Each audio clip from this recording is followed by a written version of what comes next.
Every Sunday, I love to share stories of transformation. These stories are all about individuals who chose to listen to their inner intelligence and got to experience life change in unexpected ways.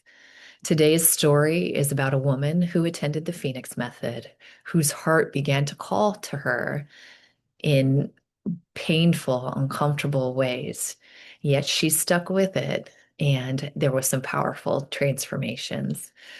So this woman signed up for the Phoenix Method knowing that she was ready for a transformation.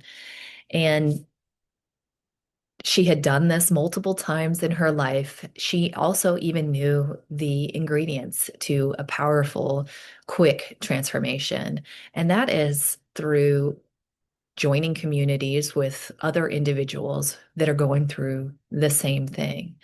When we do that, we're allow ourselves to be supported by others who know what it feels like, who know that maybe painful moments could be a part of it or discomfort, and then the support and camaraderie is there with us. So she knew that that's what she was getting into and was looking forward to it, ready for something different in her life.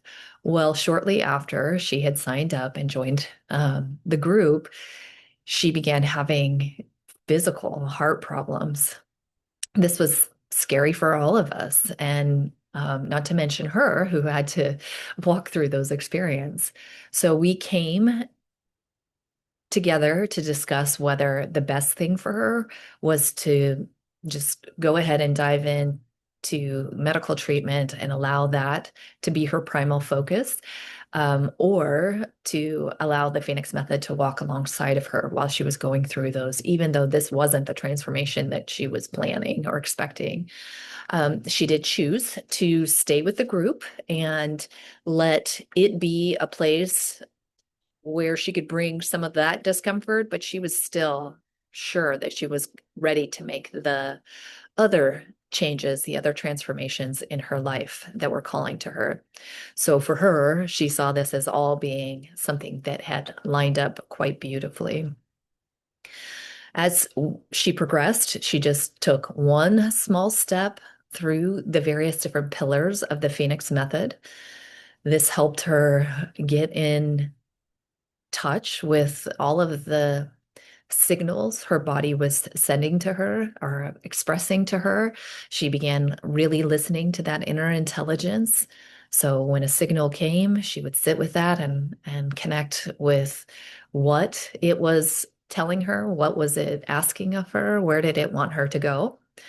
And in the midst of some of our private sessions, just she and I shared some of the Ayurvedic perspective on what the subtle aspects of the heart and what it was asking for. So, if you don't know what that is, the heart is the seat of consciousness and courage. It is where we connect with others. And so, if we are in a state of fear, worry, or disconnect from those that we love around us, sometimes that can begin affecting our physical heart.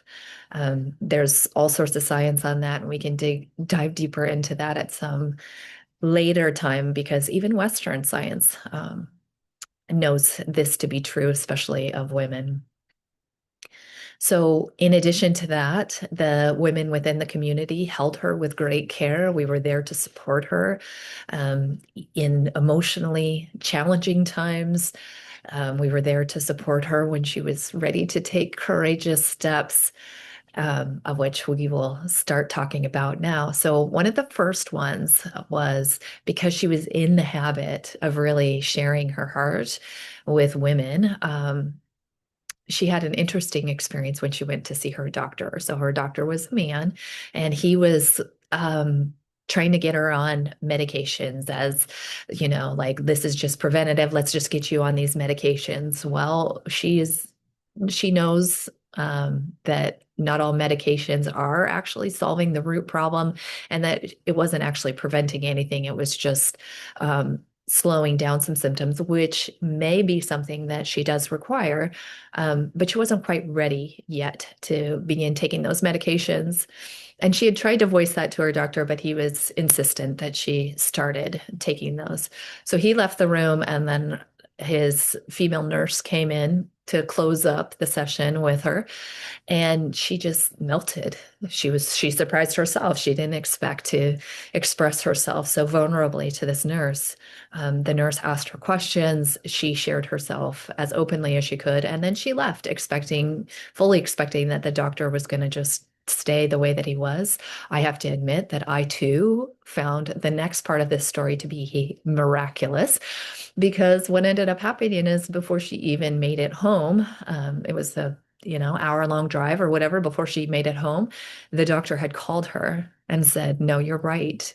We're not going to move forward. We're going to listen to your body, and we're going to give it this whole process the time and space it needs, and discover what that is, rather than just putting you on some sort of idealistic protocol that may or may not be necessary or required in your case."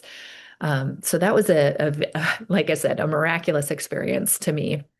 The other things that were really beautiful that were happening nearly at the same time was that her love relationships became something that was much more clear for her. She courageously brought forward her heart in those experiences where she wanted more, where she was longing for certain things. She allowed herself to be really vulnerable and take responsibility and accountability for the longing that she had inside her own heart. And the love relationships were able to communicate back with her honestly and openly, telling her where they could and wanted to and desired to give to her in the ways that she longed for, but also where they weren't capable of giving that to her. So that left her where she is currently, still growing and discovering how to satiate the heart's longing in a way that is uplifting and giving to her. And part of that piece is also by giving to others in ways that allow them to also step forward in connecting to their heart's desire.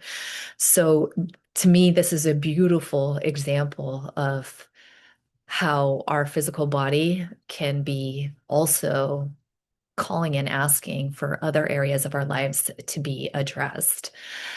So if her story speaks to you, I invite you to come and check out the Phoenix Method.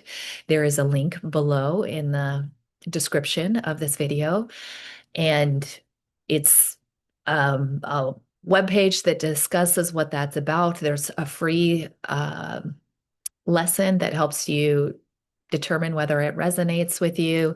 And again, I invite you to come check that out. If you get there and decide it's not for you, or if you're not quite sure that you're ready for a big transformation, but you like the feel of what is going on here, we have some free options on our website, Explore.Yoga.Health. The first is our Explorers Library, where individuals can come and share their stories and put themselves in a place or a position where other members can share similar stories to support you and keep you going, or maybe even provide you with some new concepts, new ideas. Another avenue, if community is not quite for you yet, is a 7-day relax and reset program that's totally free. It takes you through some of the Vedic wisdom, similar to what I was able to offer this woman, to help you gain new perspectives, new ideas, new ways in which to explore your life. And if none of that is what is calling you today, feel free to subscribe, like the post, comment so that you see it when next Sunday's story pops up. And I just want to thank you for spending this time listening to my story. And maybe one day I'll be sharing your story of transformation that changes and motivates the lives of others to step forward in a life that is more meaningful and more powerful and more connected for them. Thank you again, and see you soon.